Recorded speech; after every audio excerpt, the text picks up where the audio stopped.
Heavy monsoon rains have been affecting different parts of Delhi for decades. This September, the capital city received the highest rainfall in 12 years, with weather stations in the city recording 112.1 mm rainfall in 24 hours. The heavy burst of rain submerged low-lying areas in knee-deep water and affected traffic movement.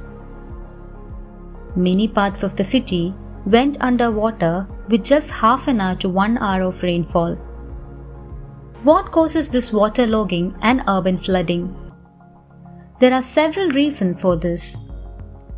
The main reason is the problems related to the city's stormwater drains. Delhi works on a drainage master plan made in 1976. A new plan was prepared by IIT Delhi for the government in 2018, but it is yet to be implemented. The runoff water from the local rainfall is supposed to drain into the Yamuna through stormwater drains.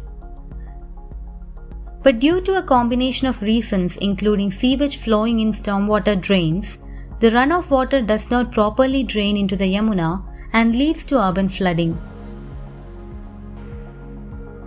The drains were made decades ago to handle a particular amount of runoff water.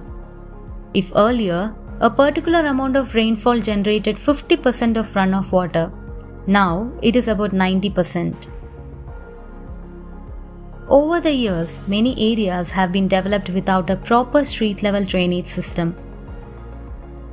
The intensity of rainfall has also increased due to climate change, which results in an increase in the amount of water.